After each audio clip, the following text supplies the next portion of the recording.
ভাইজান, রুম ভাড়া কি পরিশোধ হয় নাই এখনো? কি? আরেক মাসেরটা বাকি আছে? না, না, না। এখন ওইটা দেন না। ওই যে মাসটা বাকি আছে সেটা পরিশোধ করে নেন। একবারে। আচ্ছা ঠিক আছে। আরে ভাবি, কইছিলাম না আপনি টাকা পরিশোধ করতে পারবেন 2 মাসে, 3 মাসের মাসে আমরা পরিশোধ করে দিতে হবে। আচ্ছা ঠিক আছে, সমস্যা নেই, 3 মাসের দেয় একবারে করে। ৩ মাস হয়ে গেছে। রুম ভাড়া দেয় না। কখন যে বাড়িওয়ালা আসে কে জানে? আর আমার জামাইটা তো কোনো কাজ কাম করে না। সারাদিন বাদাইয়ের মতো খালি ঘুইরা বেড়ায়। আজকে তো বাড়িওয়ালা আসার ডেট ১০ তারিখ। আর আজকে যদি রুম ভাড়া না দিতে পারি, নিশ্চিত বাসা থেকে বের করে দিব। যদি বাসা থেকে বের করে দেয়, আমি কই যামু? কই থাকুম? মাথায় তো কোনো কিছু কাজ করে না।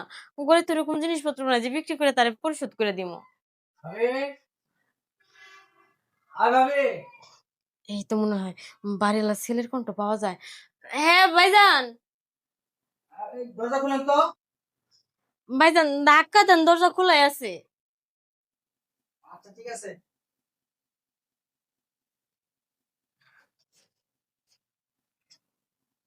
কি ব্যাপার, আপনাদেরকে বাড়িতে আসলে পাওয়া যায় না? ওই আমি বোনের বাসায় গেছিলাম তো, সে কারণে আপনি এসে পান নাই। একটু বসেন। বসমু তো, দেন তো, ভাড়ার টাকাটা দেন। ভাড়ার টাকা?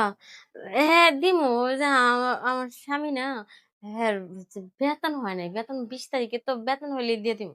দেখেন, এটা তো 3 মাস ধরে শুনতেছি যে বেতন হয় নাই। ভাই যে অফিসে চাকরি করে অফিসে ঠিক মতো বেতন দেয় না, ৩ মাস ধরে বেতন আটকাই দিছে। এই কারণে আপনাদের রুম ভাড়াগুলা দিতে পারতেছে না। তবে এই মাসে ২০ তারিখে ৩ মাসের রুম ভাড়া পরিশোধ করে দিয়ে দিম একবারে। দেখেন, আপনাদের এসব মিঠা আলাপ আমার ভাল লাগতেছে না। 3 মাসের ভাড়া বাকি পাচ্ছে, 3 মাসের ভাড়া দেন, আমি চলে যাই। শুইলা তো যাইবেনি। আসেন একটু বসেন, একটু চা নিয়ে এসে আপনার লেগা। না না, চা খাওয়া লাগবো না, টাকা দেন তো। ভাই সত্যি কথা বলতে টাকা পয়সা হাতে নাই। থাকলে কি আপনি যে প্রতিদিন এসে চিল্লাচিল্লি করেন, এসব শুনতে কি ভালো লাগে? আর দেখেন, আমরা কিন্তু ভাড়াটিয়া হিসাবে ভালো আছি। অন্য কোনো ভাড়াটিয়া হইলে ৩ মাসের রুম ভাড়া বাকি পড়ছে না, নিশ্চিত পালায় যেত। আমরা কিন্তু পালায় যাই নাই। একটু সময় নিতেছি কিন্তু ভাড়াটা পরিশোধ করুন। দেখেন, আপনার স্বামীরে দেখে কিন্তু রুম ভাড়া দিই নাই। তখন আপনিও কি বলছেন যে 2 জনে মিলে চাকরি করুম, আপনার রুমের কোনো মাসে ভাড়া বাকি পড়বো না। ভাই চাকরি তো লেগে যাই, কিন্তু চাকরি তো হইতেছে না। আপনার বাপেরও তো কতদিন কইলাম যে চাচা একটা চাকরি নিয়ে দেন ভালো দেখা। এগুলো নিয়ে দিমু দিমু কইতে কইতে হে তো মনে করেন টুস করে উপরে চলে গেছে। দেখেন, বাবার কথা মনে করে আর আমারে কষ্ট দিন না তো। আমি টাকা পাই, টাকাটি দেন, আমি চলে যাই। কেন কথা বাড়াইতেছেন? দেন আপনার বাপের যতদিন বেঁচে ছিল ভাড়া লেগে এসে কিন্তু এরকম চিল্লাচিল্লি করে নাই। আর তাছাড়া আপনার বাড়িতে কি আমরা নতুন ভাড়া থাকি? প্রায় ২ বছর হয়ে গেছে। কোনদিনও কি রুম ভাড়ার লেগে আপনার আশা লাগছে? এবার একটু আটকে গেছি এই কারণেই তো। আমিও তো আটকে গেছি। আমার সংসারে যে কত টাকা খরচ, এটা যদি আপনারা বুঝতেন। আমার তো এই বাড়ির ভাড়া দিয়ে চলতে হয়। আসলে ঠিকই কইছেন আপনি। আপনিও তো অনেক শুকায় গেছেন, আমি খেয়াল করি নাই। আগে কত নাদুস-নুদুস ছিলেন। ঠিকমতো খাওয়া-দাওয়া করেন না, ভাবি খাওয়াইতে দেন আপনারে। কেমনে খামু? এই যে আপনার কাছে 3 মাসের ভাড়া বাকি, বাজার সদাই করতে পারলে তো খামু। দেখেন, অনেক তিতা কথা শুনছি, অনেক মিঠা কথা শুনছি, এখন টাকা দেন, আমি চলে যাই। মিজাজ খারাপ করেন না। এনে কি ময়লা গেছে? আরে ভাবি, ময়লা গেছে না? কি করতেছেন এসব? চোখের মধ্যে ময়লা ছিল তো পরিষ্কার করে দিলাম আরকি।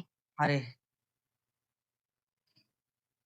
এখন দেখেন, টাকা তো দিতেই পারতেছেন না। আমরা তো একদিক দিয়ে তো টাকা সুদান।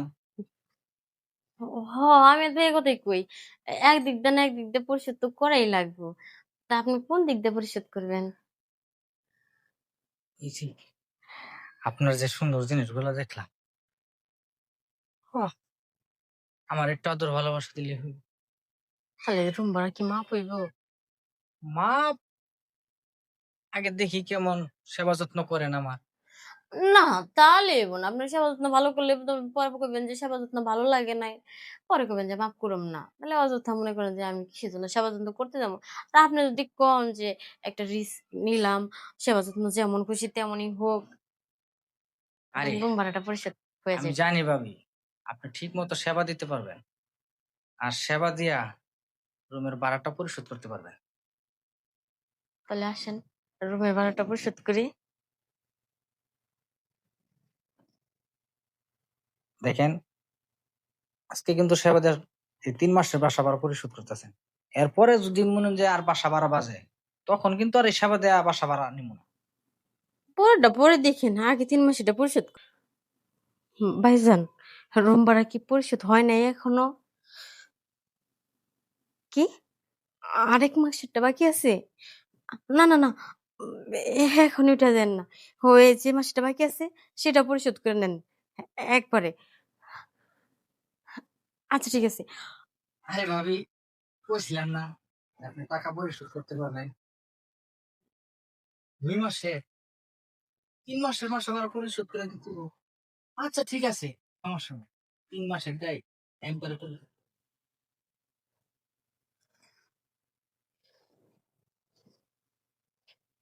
ভাইজান, ৩ মাসেরটা কিন্তু পরিশোধ হয়ে গেছে।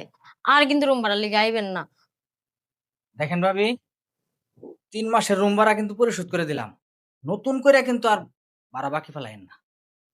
আচ্ছা ঠিক আছে। চেষ্টা করুন আর যেন বাকি না পড়ে। আচ্ছা ঠিক আছে, তাহলে আজকে যাই। আর আপনার স্বামীরে কোয়েন যে রুম ভাড়া লিগে আইছিল, রুম ভাড়া দিতে কোয়েন। আর শুনেন, এই যে আমি যে রুম ভাড়া মানে মাফ করে যে থুয়ে গেলাম, এটা যেন আপনার স্বামী না জানে। ঠিক আছে? আচ্ছা ঠিক আছে। তাহলে এখন আমি যাই। আচ্ছা যান। মন থাকবো তো? হ্যাঁ, হ্যাঁ, মনে থাকবো। আচ্ছা, তাহলে আসি। যাক, ভালো হইছে। গায়ে গতরে খাইটা রুম ভাড়াটা পরিশোধ করলাম। গোলামের ঘরে গোলাম আজকে খালি বাসায় করে শিক্ষা আমি দিতেছি।